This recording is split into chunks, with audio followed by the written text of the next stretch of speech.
자, 우리 지난주에 이어서 계속 말씀을 나누고 요한복음 믿음의 시리즈 같이 나누고 있는데요.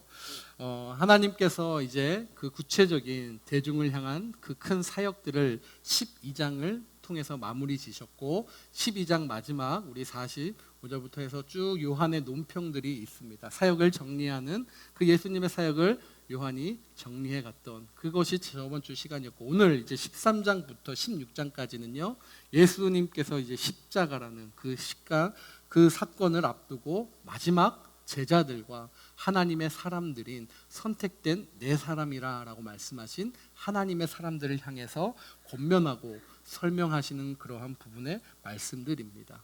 그리고 이렇게 13, 14, 15, 16장을 걸쳐서 주님께서 선택된 백성들에게 말씀을 끝내시고 17장에서는 이제 예수님이 그 아버지와 함께하는 기도, 그 마지막 처절한 울부짖음의 기도의 내용이 나오고 그 후에 십자가의 사건으로 연결되어진다라고 여러분 이해하시면 좋을 것 같습니다. 오늘 우리가 읽은 본문은 예수님이 끝까지 사랑하셨다는 말씀이 나오고요, 이어서 어떻게 되죠? 저녁 식사 이후에 제자들의 발을 씻기시는 장면이 나오고 있습니다.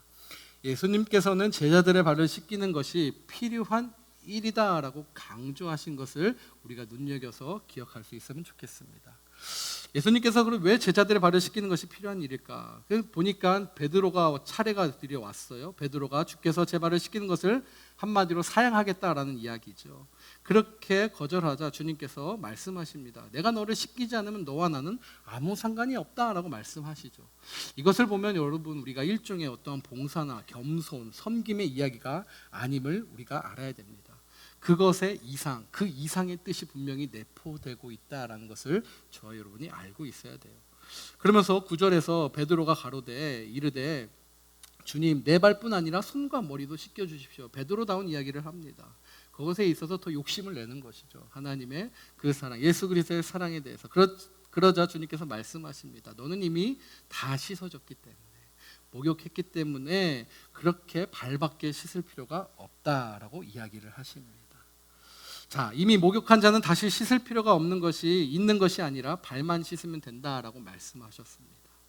이 말씀을 통해서 우리에게 주시는 그 구원의 역사, 그리고 성화의 삶, 믿음의 삶이 무엇인지 우리 모두가 함께 같이 하나하나 발견해 가기를 주님의 이름으로 축복합니다. 예수님께서 이 세상에 오신 목적이 있었습니다. 여러분 아시죠? 예수님이 왜 오셨죠? 이 세상에? 우리를 구원하려. 근데 구원하기 위해서는 예수님 무엇을 하셔야 됩니까? 네, 그렇죠. 죽어야 돼요. 제가 누차 얘기하셨죠. 쉬운 답입니다. 예수님 이 세상에 오셨는데요, 오신 목적이 딱 한 가지예요. 우리에게 뭐 금은보화를 주려 오신 것도 아니고, 어떤 사람 뭐 기적을 체험하러, 예수님 이 땅에 오신 목적은 죽으러 오셨습니다. 여러분 한번 생각해 보십시오. 여러분들이 태어났는데 여러분의 인생의 끝이 죽음이다. 우리도 죽음이 있죠. 근데 죽기 위해서 태어났다라는 것이 여러분 맥센스 되세요? 이해가 전혀 되지 않는 부분이죠. 근데 우리 주님은 어떻습니까? 죽으러 이 세상에 오셨다라는 것입니다. 그것이 예수님의 분명한 목적이었다라는 거예요. 자, 그렇다면은 전지전능하신 예수님께서 우리 이 땅에 오셨는데 목적을 가지고 오셨다라고 말씀하십니다. 그러면 저와 여러분은 그분의 자녀입니까? 아닙니까? 자녀입니까? 아닙니까? 자녀입니다. 그러면 우리에게도 인생의 목적이 있을까요? 없을까요? 있다라는 것입니다. 그렇다면 아직 주님을 모르고 그냥 살아가고 있는 사람에게 있어서 인생의 목적은 무엇일까라는 것이죠. 그들에게도 분명한 목적이 있는데 그 목적을 누가 강탈해 갔죠? 사단이 강탈해 갔다라는 것입니다. 자, 이 세상에 어느 누구도 예수님의 그 목적대로, 우리 인간의 분명한 목적대로 주님이 다 만드셨습니다. 어느 한 사람도 그것에 빠져나갈 수 없습니다. 그런데 사단이 어둠으로 그것을 가려놨습니다. 그리고 그 어둠을 통해서 사단은 조종합니다. 때로는 명예로, 때로는 지위로, 때로는 재물로, 그걸 통해서 인생의 목적을 자꾸 선회하게끔 만들고 자신의 뜻으로 끌고 갑니다. 예수님의 인생의 목적을 우리가 먼저 살펴보기를 소망합니다. 예수님이 이 세상에 오신 목적 알지만 우리가 조금 더 확실하게 하나하나 살펴볼 수 있기를 축복합니다. 두 가지로 볼 수 있는데, 예수님이 오신 목적은요, 인류의 죄를 위해서 십자가에 못 박혀 죽어야 한다는 사실을 아시고 피하시지 않고 오셨다라는 사실입니다. 자, 6월절 전에 자신이 세상의 죄를 지고 가는 어린 양으로 죽어야 하는 사실을 그분은 알고 계셨죠. 우리는 예수님처럼 개인의 죽음에 대해서도 우리가 잘 이해하고 있어야 합니다. 우리는 분명하게 인생에 있어서 죽음이라는 그 문턱을 넘어야 된다라는 것이죠. 자, 두 번째, 예수님이 이 세상에 오신 목적은 분명하게 예수님께서는 그 죽음이 어떠한 죽음인지에 대해서 아시고 오셨다라는 거예요. 우리는 죽음으로써 모든 것이 끝난다라고 생각을 하게 됩니다. 그러나 예수님께서는 죽음은 끝이 아니라 뭐라고 말씀하시죠? 오늘 말씀에도 나와 있듯이 아버지께로 돌아가는 것이다 라고 이야기하십니다. 3절 후반부에 그러죠. 또 자기가 하나님께로부터 오셨다가 하나님께로 돌아갈 것을 아셨다라고 말씀하고 있습니다. 죽음은 끝이 아니라 아버지께로 돌아가는 것이다 라는 것이죠. 여러분, 지금 시대가 많이 발전해서 어떻죠? 100세 이렇게 이야기를 합니다. 예전에만 해도 7, 80만 살아도 강건하다라고 이야기를 했죠. 근데 여러분 한번 생각해 보세요. 죽음을 두려워합니다. 많은 세상의 이치를 한번 생각해 보세요. 여러분, 지금 사람들이 이야기를 합니다. 왜 100세 세대라고 이야기를 하죠? 여러 가지 생명을 늘리기 위한 방법을 인간 스스로가 고안해냈다라고 이야기를 하고 그것을 여러 가지 기술을 통해서 발견했다라고 이야기를 합니다. 근데 거기에는 이해하지 못하는 부분이 있어요. 왜 그럼 그렇게 그들이 생명을 연장하려 하냐라는 거예요. 왜 그렇게 여러분 열심히 운동하십니까? 왜 그렇게 여러분 열심히 좋은 것을 찾아 드시려고 하십니까? 한번 잘 생각해 보시기 바랍니다. 많은 사람들이 건강 이야기를 합니다. 그렇죠? 믿지 않는 사람들이 얘기하는 얘기를 잘 들어보세요. 여러분, 요즘에 이제 TV 광고에 80%를 차지하는 게 뭔지 아세요? 약입니다. 다 약. 보셔서 알겠지만 TV 광고에 80%를 차지하는 게 뭔지 아세요? 약이. 시대마다 제가 광고를 전공해가지고 또 아는데 시대마다 이게 광고의 그 효과들이 나타나요. 여러분 한번 생각해 보세요. 여러분들이 80년, 90년대 때 가장 많이 광고가 나온 것이 무엇이었나? 옷도 나오고 먹는 광고 엄청 나왔습니다. 과자, 껌부터 시작해서 쭉.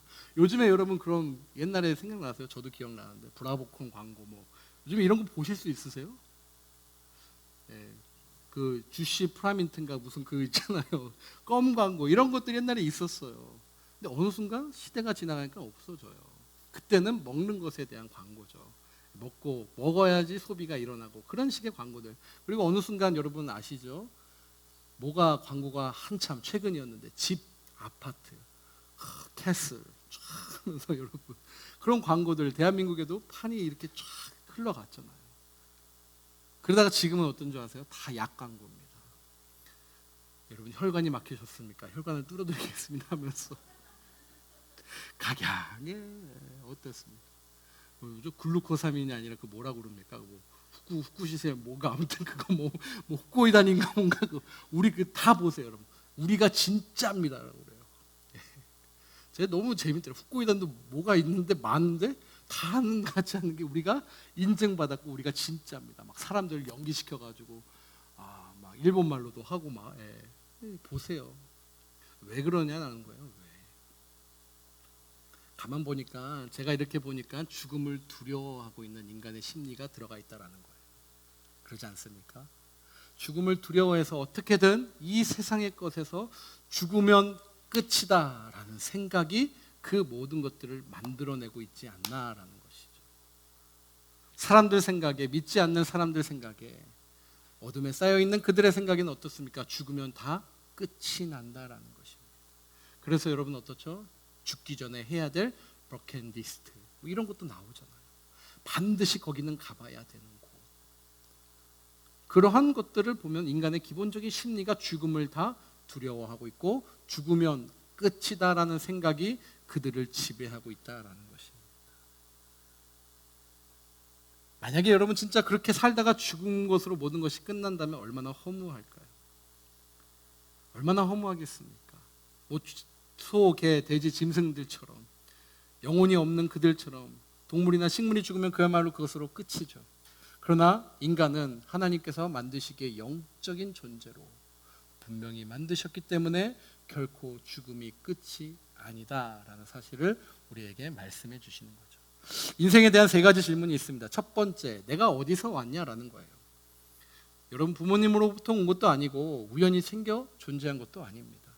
모든 인생은 바로 전지전능하신 하나님에게로부터 온 줄 믿습니다. 그것입니다. 둘째는 인생이 하나님으로부터 왔다면 세상에서 우리가 어떻게 무엇을 해야 하냐라는 거예요. 하나님을 위해 살다가 하나님께 가는 것인 줄 믿습니다. 왜요? 우리는 하나님께 왔기 때문에. 예수님도 그러셨어요. 철저하게 요한복음 계속 제가 말씀드리지만 늘 언제나 예수 그리스도는 아버지 하나님과 소통하셨어요. 그래서 내가 이 땅에 온 목적을 분명히 그분은 깨달으셨어요. 그분은 늘 그 지시를 받아서 살았다라는 것입니다. 자기 자신의 스스로를 위해서 산 것이 아닙니다. 세 번째, 인생이 죽으면 어디로 갑니까? 입니다. 인생이 죽으면, 이 인생이 끝나면 죽으면 어디로 내가 가느냐라는 거예요. 바로 주님의 말씀처럼 하나님께로, 아버지께로 다시 돌아간다라는 것이죠. 이 사실을 주님께서 정확하게 알고 계셨습니다. 예수님은 하나님의 아들로서 세상에 오셔서 인류를 위해 십자가를 지셔야 한다는 사실을 아셨고 그것을 결코 피하지는 않으셨다라는 거예요. 그리고 죽음 후에 그 죽음과 사망 권세를 이기시고 부활하셔서 아버지 하나님께 돌아간다는 사실을 분명하게 알고 계셨다라는 것이죠. 사랑하는 여러분, 우리는 하나님께로부터 와서 세상에서 하나님을 위해 살다가 하나님께로 돌아가야 된다는 사실을 우리가 정확하게 이해하고 인생을 그 하나님 중심으로 살아가시는 저와 여러분 되시길 주님의 이름으로 축복합니다. 축복합니다. 처음에 하나님께서 사람을 만드실 때 어떻죠? 병들고 아프고 힘들게 만드셨을까요? 아니에요, 여러분. 주님이 우리를 만드셨을 때 한번 잘 생각해 보세요. 이 세상을 정말 아름답게 만드시면서 주님, 우리 지난주에 목사님 말씀처럼 설레셨을 것 같아요. 여러분 한번 잘 생각해 보세요. 여러분 무엇인가가 딱 있는데 그것을 설레하는 사람을 생각하면서 무엇인가 한다라는 그 만드는 사람의 설레. 이걸 봤을 때 그분이 야, 설레겠구나. 우리 창조주 하나님이 이 세상을 그렇게 만드셨다라는 거예요. 왜? 혼자가 아니라 너와 함께 내가 이 세상을 함께 살기 위해서. 근데 어느 순간 뭐죠? 죄가 들어오긴 거예요. 죄로 인해서 우리가 아파하기 시작합니다. 병이 들기 시작합니다. 그런 관점에서 우리가 이 모든 지구상에 있는 질병과 이런 것들을 영의 눈으로 바라볼 줄 알아야 됩니다. 이것이 결코 우연히 생긴 것이 아니구나. 인간의 죄로 인함이구나. 그랬을 때 어떻습니까, 여러분? 자복하고 회개했을 때 하나님이 그 자복하고 회개하는 한 사람을 통해서 하나님의 역사를 믿음의 그 한 사람에게 초점 잡는 줄 믿습니다. 그 한 사람이 이 자리에 있는 우리가 되기를 주님의 이름으로 축복합니다. 여러분 한번 잘 생각해 보세요. 한 사람 때문에 소돔 고모라가 망했습니까? 안 망했습니까? 한 사람이 없어서 소돔과 고모라가 진멸됐어요. 출애굽기를 볼까요? 쫙 행진을 해 갑니다. 많은 목사님들이 이제 한국에 유튜브 여러분 편히 보실 수 있는 그런 설교들 보시면 지금 다 질병 설교들이에요. 대부분 이렇게 보시면 대표적인 것들이 이제 성경에 많은 질병들이 있는데 저는 가장 인상적인 게 출애굽기의 질병이에요. 모세가 백성들을 이끌고 갑니다. 수많은 진영과 텐트를 쳐서 살게 됩니다. 근데 어떻죠? 저쪽 한켠에서부터 질병이 일어납니다. 한 지파의 그 배반과 죄악으로 인해서 주님께서 어떻죠? 검은 사자의 검은 천사의 죄악에 그것을 주님께서 허락하십니다. 그 백성들을 진멸시켜 가십니다. 그때 모세가 어떻게 합니까? 아론을 부릅니다. 아론이여, 당신이 가서 저 죄악 가운데로 들어가서 하나님께 부탁하십시오.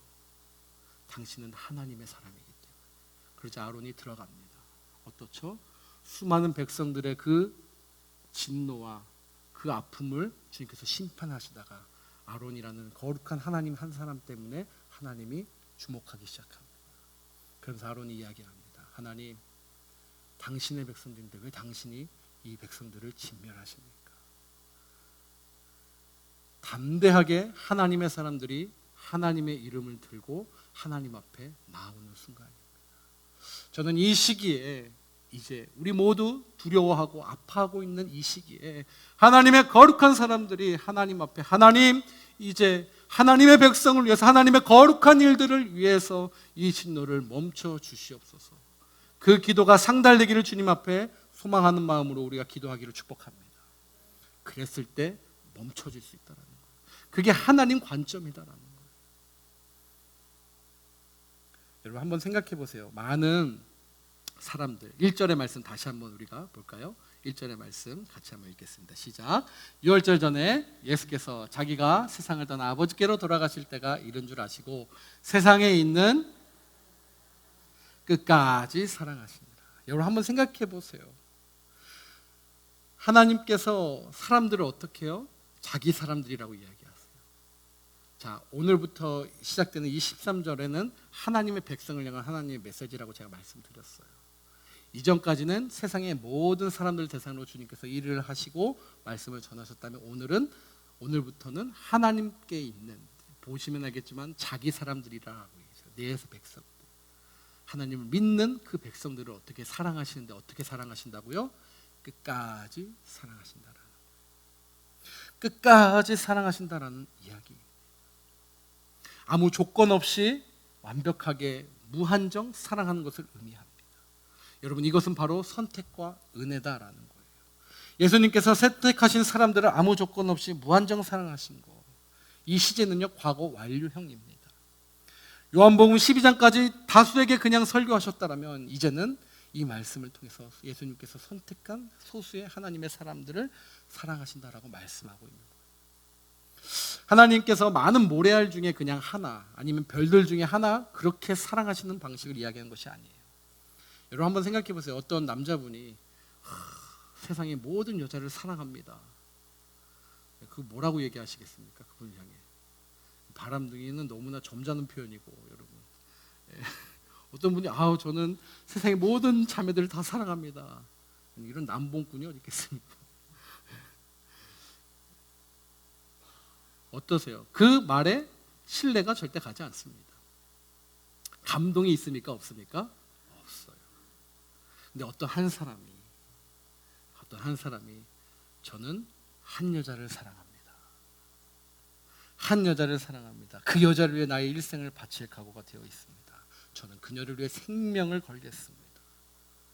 나는 그녀를 위해서 직장도 나라도 모두 버릴 수 있습니다. 이런 남자가 있다면 여러분 어떻게 하시겠습니까? 그런 남자가 바로 옆에 계신 분인 줄 믿습니다. 전혀 남자분들 내가 그런 감동이잖아요. 감동. 여자는 감동에 먹고 산다는데 그 당사자인 그녀 얼마나 행복하겠습니까? 분명히 여러분 그런 시절이 있기 때문에 지금 이렇게 떨어져 계신 게 아니라 지금 우리 이성원 이사님 감기 때문에 떨어지신 줄 믿습니다. 우리 모범적인 우리 붙어 있잖아요. 이렇게 감기에 걸렸는데 서로 감기에 걸렸을 때 감기에 걸려 죽기까지 당신을 사랑합니다라고 이렇게 붙어 계신 거예요.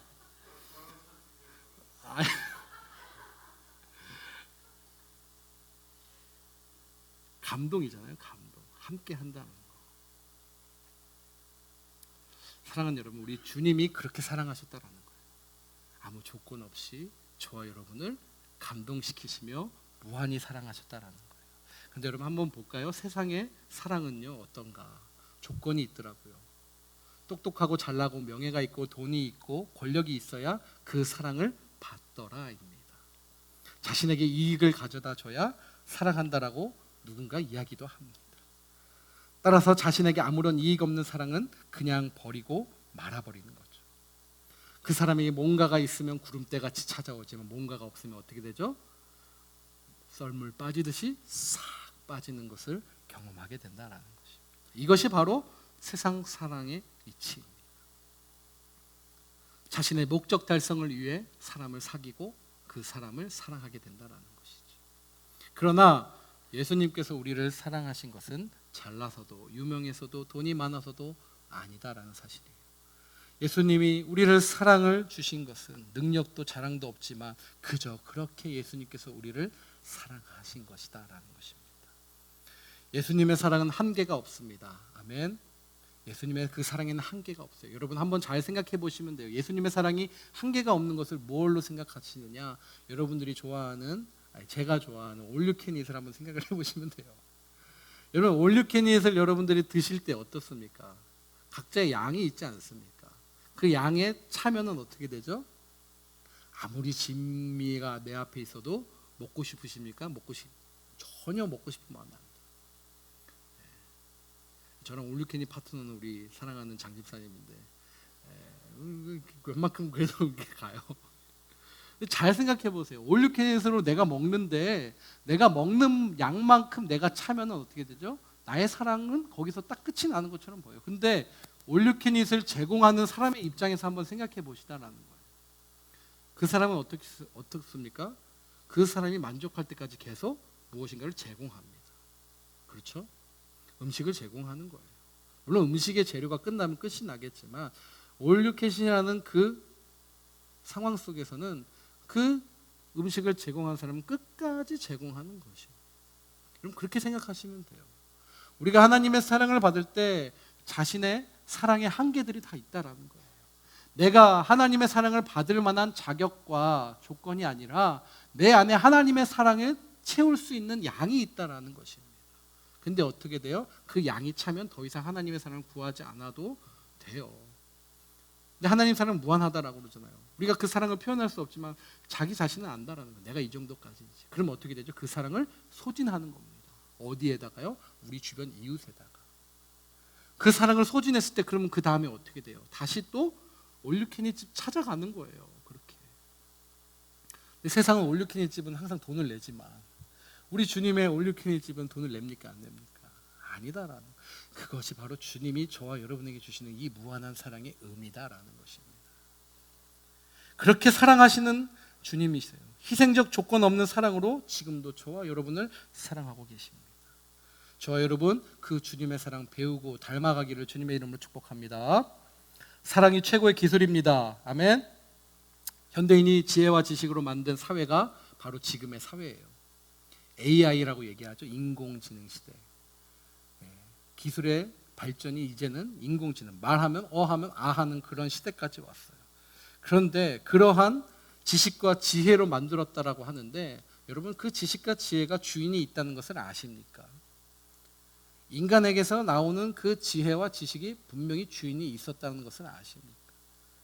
이사야서 11장 2장에 분명히 나옵니다. 그 지혜와 지식이 근원이 있는데 그것은 바로 여호와 하나님이시다라는 거예요. 아멘. 사람에게서 나오는 지식과 지혜가 아니다라는 거예요.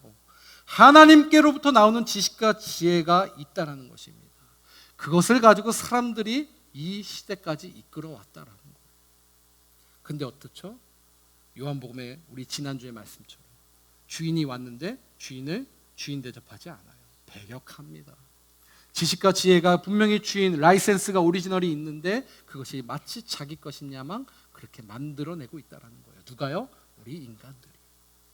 그러니 주님 그럼에도 불구하고 참고 참으시는 주님. 참고 참으시다가 그 선을 넘으시면 주님께서 어떻게 해요? 사랑의 하나님, 공의의 하나님. 공의의 하나님이 어떻게 하십니까? 내가 사랑하는 자녀를 위해서 하나님께서 진노도 내리시고 그 모든 것들을 하나님의 손에서 움직이신다라는 거예요. 하나님의 지혜로 세상을 구원하실 때 하나님께서 사용하신 방법이 있는데 그것은 바로 끊임없는 unconditional love, 조건 없는 사랑이었다라는 거예요. 사랑이 성공의 비결인 줄 믿습니다. 저와 여러분이 사랑하고 그 사랑을 가지고 누군가를 섬기면 성공적인 인생이다라고 이야기할 수 있어요. 잘 산다라는 의미가 거기에서 나오는 것이죠. 주님은 사랑으로 이 세상을 정복하셨기 때문에 그렇습니다. 그 주님이 이룬 사랑의 마크가 있는데 그것이 무엇입니까? 바로 십자가입니다. 여러분 이 십자가 어떤 마크인지 분명히 다 아시잖아요. 쳐다보기도 싫을 정도의 그 당시에 어느 누구도 이 십자가를 정말 거룩의 사랑의 상징이라고 이야기하지 못할 정도의 그러한 상징물이었습니다. 근데 어떻죠? 주님께서 지시고 모든 것을 쏟아내시고 모든 것을 이루신 다음에 어떻게 됩니까? 모든 사람의 흠모의 대상이요 사랑의 마크로 뒤바뀌어 버린 것입니다. 그것이 주님이 저와 여러분에게 주신 사랑이다라는 거예요. 그리고 그 사랑으로 너의 인생을 살아가라. 오늘도 말씀하고 있다라는 것입니다. 사랑이 최고의 라틴어로 파워라고 그래요. 파우어. 근데 그것을 어원으로 가져가서 뭐죠? 힘이 무엇이죠? 파워. 그 단어입니다. 이 땅에 사랑의 힘보다 더 큰 힘은 없다라는 것입니다. 세상의 그 어떤 힘으로도 변화시킬 수 없는 힘이 사랑에서 나오는 줄 믿습니다. 수전노 삭개오를 변화시킨 분이 바로 사랑의 주님이셨고요. 일생 동안 쾌락에 사로잡혀 살아온 수가성 여인을 변화시킨 분도 바로 주님의 끝없는 사랑이다라는 거예요. 니고데모 어떻습니까? 그 공의의 완벽한 지위를 가진, 어찌 보면 교만하기 짝이 없는 주님의 입장에서 보았을 때 그에게도 주님이 무엇으로 임하여 지식과 논리로 그와 상대하지 않았어요. 사랑으로 이기셨다라는 것입니다. 그렇다면 과연 그 주님의 사랑은 어떠한 사랑인가? 주님은 그 구원 사역을 마무리하면서 자신의 사역을 사랑을 구체적으로 보여주셨는데, 저와 여러분이 그 사랑의 결정체 한 3가지 정도로 함께 같이 얼른 찾아보겠습니다. 첫 번째, 바로 변함없는 사랑입니다. 우리가 1절에서 읽었듯이 하나님의 사랑은 끝까지 변함없이 사랑하시는 사랑이다라는 거예요. 마지막 6월절 절기, 어찌 보면 십자가를 하루 앞둔 목요일 저녁이었어요. 주님은 제자들의 발을 씻기고 최후의 만찬을 베풀고 이 밤에 이제 겟세마네 동산으로 기도하러 가십니다. 이게 세상을 떠날 때가 다가오고 있음을 이야기하시는 거예요. 최후의 순간이고 구원의 사역을 마무리하시는 거예요. 근데 오늘 이 세상이 마지막 날이다라고 주님께서 그 마음을 가지고 계셨다는 거예요. 내일이면 이제 십자가를 지게 됩니다. 얼마나 심각한 때일까요? 그 심각한 때 주님이 하신 일이 무엇입니까? 바로 사랑을 나타내신 일이에요. 세상에 있는 백성들을 사랑하셨다라고 하는데 끝까지 사랑하셨다라고 얘기하시고, 그렇다면 여기서 나오는 자기의 백성은 누구입니까? 하나님이 선택한 백성입니다. 하나님의 언약 안에 함께 있는 백성이다라는 거예요. 주님은 그 백성들 한 사람 한 사람을 기억하시면서 혹 나에게 저주하더라도, 나에게 침뱉더라도, 나를 외면하더라도 그 백성을 끝까지 포기하지 않고 사랑하심을 나타내시는 의미다라는 거예요. 여러분 어떻습니까? 바로 앞에 있는 제자들입니다. 근데 그 제자들이 떠날 것을 주님은 이미 아셨잖아요. 그 제자들이 다 외면하고 심지어 정말 주님 어찌 그럽니까? 라고 했던 그 제자들마저 떠나는 그 상황에서도 주님은 끝까지 사랑하십니다. 왜요? 십자가에서 그들을 위해서 기도하셨던 그 주님이셨기 때문에. 후일에 그들이 분명히 회개하고 나의 죽음과 부활을 증언할 증인들이기 때문에, 증거자들이기 때문에 주님은 기대를 가지고 끝까지 사랑하셨다라는 것입니다.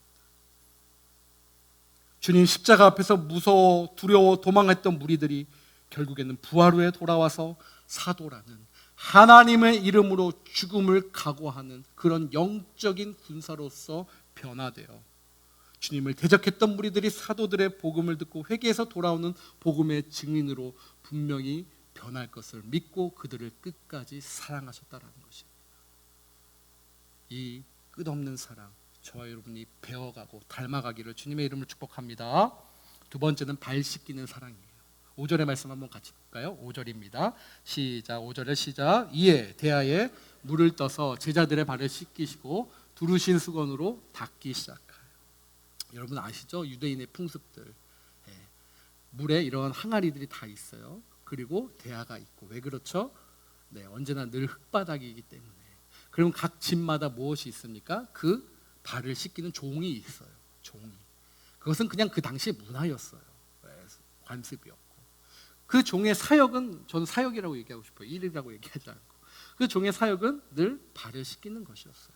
주인의 발들을 씻기고 손님의 발들을 닦는 것이었어요. 근데 여러분 한번 보세요. 오늘 6월절을 먹기 위해서 제자들이 함께 모였어요. 근데 아무도 주님의 발을 씻기는 종이 없었다라는 거예요. 종만 없었습니까? 종이 없었으니까 당연히 제자들은 어떻게 되죠? 가만히 있는 거예요.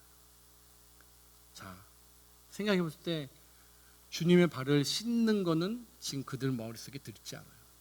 과연 이 제자들 중에 베드로가 다 넘버 원이라고 생각을 하면 누가 내 발을 씻길까? 제자들끼리 눈싸움하고 있는 거예요. 요한인가? 요한도 딱 쳐다봐요. 만만한 빌립을 쳐다보면서 제가 내 발 씻겨야 되는데. 여러분 그 광경이었다라는 거예요. 종이 없으니까 어떻죠? 제자들끼리 발을 씻겨야 됨에도 불구하고 제자들이 서로 기싸움하고 있는 거예요. 예수님의 생각은 아예 하지도 못다. 그러자 주님이 나오시는 겁니다. 주님이 친히 수건을 두르시고 종의 자리로 내려가십니다. 여러분 한번 생각해서 웅성웅성거렸을 거 아니에요. 그래서 야, 뭐 이렇게 하다가 갑자기 주님이 수건 가지시고 내려왔을 때 그 다락방의 침묵은 어땠을까? 그 다락방의 고요함은 여러분 무엇으로 표현할 수 있을까요? 모든 제자들이 서로 높아지기만을 원했고 올라가려고 했으나 주님은 친히 그 자리에서 내려오셨어요. 옷을 벗고 수건을 들렸어요. 주님이 신분의 변화를 이야기하시는 거예요. 모든 사람이 권위와 건세의 옷을 입기를 원하지만 섬기는 수건으로 허리에 두르시고 원치 않으셨던 그런 모습일 수 있지만 주님은 섬기는 자리로 오셨다라는 거예요. 발을 씻겨주시고 주님이 사역을 시작하십니다. 발은 몸을 죄악으로 물어 날르는 도구다라고 어거스틴이 이야기를 해요. 우리의 발은 죄악을 물어 올리는 그러한 도구다라는 거예요. 어찌 보면 참 맞는 표현 같아요. 그렇잖아요. 발이 디뎌야 내가 움직이는 거죠. 그만큼 발은 어찌 보면 죄악의 도구일 수도 있다라는 거죠. 근데 이 발을 주님께서 씻어 내려가십니다. 어루만지셔가면서 수고가 많구나, 굳은 살이 있구나, 그 발을 씻겨주십니다. 여러분 그 발 씻음으로 저와 여러분이 예수님을 믿는 줄 믿습니다. 믿습니다. 이미 저와 여러분은 그 예수님의 오른손에 우리의 발을 올려드렸습니다. 그렇다면 여러분 그 발을 씻김을 받았잖아요. 그럼 여러분은 과연 지금 누구의 발을 씻기고 계십니까? 그렇다면 여러분 누구의 발을 씻기기를 원하십니까? 셋째는요, 용납하는 사랑입니다. 우리 8절의 말씀 한번 같이 보겠습니다. 8절의 말씀입니다. 시작. 베드로가 이르되 내 발을 절대로 씻지 못하시리다. 예수께서 대답하시되 내가 너를 씻어주지 아니하면 내가 나와 상관이 없다. 이것은요 여러분 베드로의 큰 실수예요. 베드로가 여러분 어부잖아요. 저는 이렇게 생각했어요. 베드로의 또 하나의 닉네임을 지어주고 싶은데 거부. 베드로는 거부. 거부의 대상이에요. 뭐든지 다 거부해요. 예수님의 말씀에 어쨌든 거부하고 있다라고 저는 봐요. 어부라서 그런지 거부도 잘합니다. 베드로는 이전에 무엇이었죠? 시몬이었습니다. 갈대와 같은 자였어요. 갈대가 뭔지 아시죠? 여자 마음은 갈대라. 이리저리 왔다 갔다 한다고 그러는데 그런 것처럼 갈대였다라는 거예요. 그가 변화를 받아서 이제 사도의 변화에 올랐습니다. 근데 그가 변화를 받았어도 종종 넘어졌어요. 이것이요 베드로를 통한 우리의 모습을 보여주고 있는 거예요. 여러분 제가 아무리 능력이 있어도 저도 넘어지고요. 우리가 아무리 능력이 있어도 넘어지는 존재다라는 것을 베드로를 통해 주님이 확실하게 말씀해 주시는 거예요. 이러니 우리를 주님은 어떻게 합니까? 너그럽게 포용하시고 끝까지 사랑해 주신다라는 거예요. 사단의 앞잡이 노릇도 했던 베드로였어요. 그는 가이사랴 빌립보에서 어떻게 되죠? 주는 그리스도시요 살아계신 하나님의 아들이시네. 마태복음 16장 16절에 그 고백을 통해서 우리의 고백처럼 하나님이 주인이신 그 지상교회를 처음 세워가는 은혜를 입었어요. 그러면서도 정작 그 교회를 세우기 위하여 고난의 십자가를 져야 할 때 뭐라고 이야기합니까? 16장 22절 마태복음에 이런 일이 결코 주에게 미치지 아니하리이다. 주님 십자가 같은 소리 하지 마세요라는 거예요. 한마디로 십자가는 입에 담을 수 있는 얘기가 아니에요. 근데 오늘 베드로는 또 주님의 그 발 씻음 받기를 어떻게 하죠? 거부합니다. 어때요? 절대로라는 표현이 있잖아요. Never. 절대로 씻대요. 이건 뭐냐면 아예 나는 거부하기로 마음 먹었습니다라고 하는 표현이에요. 베드로가 그렇게 이야기하는 거예요. 겸손으로 포장된 죄송하지만 교만의 최절정의 모습입니다. 후에는 예수님을 저주하죠. 목자 대신 주님이 죽임을 당할 때 양무리가 흩어질 것을 분명히 말씀하셨는데 베드로가 이야기를 해요. 26장 33절에 뭐라고 그러죠? 다 주님 버려도 나는 결코 주님 버리지 않겠습니다 라고 그렇게 이야기하는 베드로였어요. 근데 어떻게 하죠? 26장 74절에 나는 나중에 그 주님을 부인하고 저주까지 하면서 주님을 떠났던 베드로. 근데 그 주님 너그럽게 용납해 주시는 주님이시다라는 것입니다. 마지막 우리 10절 한번 읽겠습니다. 10절 시작. 예수께서 이르시되 이미 목욕한 자는 발밖에 씻을 필요가 없느니라 온몸이 깨끗하니라 너희가 깨끗하다 다는 아니니라 하시니 성화의 사랑이에요. 성화의 사랑. 여러분 오늘 목욕하고 오셨죠? 씻고 오셨죠? 네. 안 씻고 오셨나요? 말 안 하신 거 보니까 씻고 오셨잖아요. 영적으로요, 목욕은 이제 우리를 다시 태어나게 하는, 그러니까 씻음, 중생의 의미를 가르쳐요. 그러니까 구원받은 성도는요 이미 목욕한 자라는 것을 주님께서 이야기하시는 거예요. 베드로야, 너 이미 나를 통해서 구원받은 백성이야 라고 주님께서 이야기해 주시는 거예요. 근데 제가 말씀드렸던 앞에 베드로의 사랑 아시잖아요. 배반하고, 그런 베드로 주님이 아신다고 그러잖아요. 다 아시면서도 주님은 이야기해 주시는 거예요. 야, 그래도 너 씻음 받고 죄 사함 받은 나의 백성이야. 이것이 여러분 주님의 그 끝없는 사랑의 결정체입니다. 그러면서 주님이 그럼 왜 발을 씻겨 주시냐는 거예요. 너 또 범죄할 수 있으니까. 너 나 또 배반할 수 있는데 그때는 발만 씻으면 돼. 그러면서 회개의 통회의 심령을 너가 느끼기를 바란다라는 의미로 주님이 그 발을 씻기신 거예요. 그러면서 이야기하시는 거예요. 이 발을 씻지 않으면 너와 나는 아무 관계가 없는 사람이야. 사랑하는 여러분, 이미 저와 여러분 예수님의 보혈로 씻음 받는 줄 믿습니다. 근데 그럼 어떻게 해야 돼요? 앞으로 우리가 죄를 지을 수밖에 없는 존재다라는 거예요. 주님이 이미 이 놀라운 사도 베드로도요 어떻게 합니까? 가다가 실패하고 가다가 엎어지고 가다가 넘어지고 하는 존재였어요. 근데 어떻습니까? 거룩한 사도로 주님께서 끝까지 신뢰하시면서 저희를 바라보고 계셨다라는 거예요. 저와 여러분을 끝까지 신뢰하시면서 놓지 않으시고 주님의 사랑으로 사랑하고 계시다라는 사실입니다. 여러분 자꾸 그 처음엔 주셨던 그 주님의 놀라운 임재만을 간구하면서 그때는 내가 주님과 함께하는 것 같고 그렇지 않으면 주님과 함께하지 않는다라고 절대 이렇게 오해하시면 안 된다라는 거예요. 이미 여러분 안에 하나님이 놀라운 그 보혈로 씻음을 주셨습니다. 그러면 어떻게 됩니까? 성화는 뭐예요? 주님을 닮아가기 위해서 내가 애쓰면서 주님의 모습을 구하는 모습이잖아요. 실패할 수 있어요. 그럴 때 발을 내밀라라고 얘기하실 때 어떻게 해요? 절대로 주님 발 못 씻습니다 라고 하는 자세가 아니라 주님 그렇습니다. 오히려 그 반밖에 저는 베드로가 그것을 뭐라고 느꼈는지 모르지만 그 다음 어떻게 했죠? 그냥 다 씻어주세요 주님 이렇게 얘기했던 베드로의 그 순수함처럼 저와 여러분이 그 주님의 음성에 오늘도 내가 너를 끝까지 사랑한다, 내가 너를 끝까지 사랑하기로 작정했다, 그 음성에 우리의 죄성들 통회하는 심령을 가지고 주님 발 앞에 우리의 발 내어놓는 그러한 저와 여러분 되시기를 주님의 이름으로 축복합니다. 우리 그러한 사랑으로 이웃을 사랑하자라는 거예요. 그러한 사랑으로 우리 한 영혼 한 영혼 사랑하자라는 거예요. 우리 교회에 하나님이 주신 사명입니다. 한 사람 한 사람입니다. 시간 걸려도 좋아요.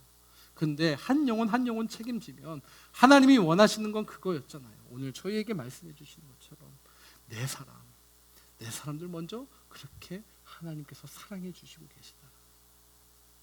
오늘도 이 주변에도 그 하나님의 사랑이 필요한 사람이 많습니다. 저는 바라옵기는 이번 이 사태를 통해서 분명히 영적 스트림이 바뀔 줄 믿습니다. 한국교회 그리고 우리 조국교회 그리고 이민교회 우리가 회개하고 주님 앞에 정말 주님의 뜻을 구하고 하면 하나님께서 그 백성을 다시 사용하십니다. 저는 그 일이 우리로부터 시작되기를 주님의 이름으로 선포합니다. 바로 이 자리에 있는 우리로부터 주님의 일을 기대하는 마음으로 움츠려 있고 피하고 정죄하고 왜 저렇게 됐어? 여러분 그 이단 무리들 욕할 필요도 없어요. 왜요? 주님이 심판하실 겁니다. 아멘. 주님이 다스리시기 때문에. 여러분 시편 보면 늘 알잖아요. 주님이 악의 권세는 주님이 친히 다스리십니다. 너희로 하여금 너희의 손과 발과 너희의 입을 더럽히지 말라라고 우리에게 명령하십니다. 아무리 신천지가 난리 뭐를 쳐도요 주님이 손대세요. 주님이 손대시는데 어떻게 합니까? 전혀 주님을 모르는 정부를 통해서 제가 봐도 지금 막 하고 있지 않습니까? 그때 또 한편으로 잘 됐다라는 마음도 아니에요. 우리 마음. 여러분 그 안에 그 꾀임과 관계에 넘어가 있는 또 주님의 사랑하는 백성들 얼마나 많습니까? 신천지가 차라리 그냥 아무도 모르는 사람을 그냥 포교했다라면 저는 그러려니 해요. 근데 아니잖아요. 다 아버지의 자녀들이었어요. 아버지의 자녀들인데 우리 목사들이 잘못 가르치고 우리 목사들이 능력이 없어서 뺏겼다라는 거예요. 그 빼앗긴 그 어린 양을 향해서 다윗이 어떻게 했습니까? 죽기를 각오하고 그 양을 찾으러 갔습니다. 그러한 마음의 능력이 이 자리에 있는 저와 여러분에게 있어야 돼요. 아멘. 하나님의 능력을 가지고 그들을 불쌍히 여기고 아무리 사악하게 난리를 쳐도, 여러분 그만한 능력은 우리가 가져야 되지 않습니까? 예수의 사람이라면. 예수님이 이만희보다 못한 존재가 아니잖아요. 그렇다면 우리는 어떻습니까? 하나님의 이름으로, 예수님의 이름으로 그들을 주님의 양무리대로 옮겨와야 되는 사명이 저와 여러분에게 있다는 사실이에요. 우리가 말씀을 무장하고 성령의 충만함으로 그렇게 쓰임받는 이 시대의 참 변혁의, 그리고 참 부흥의 주역이 되시는 저와 여러분 되시기를 주님의 이름으로 간절히 축복합니다.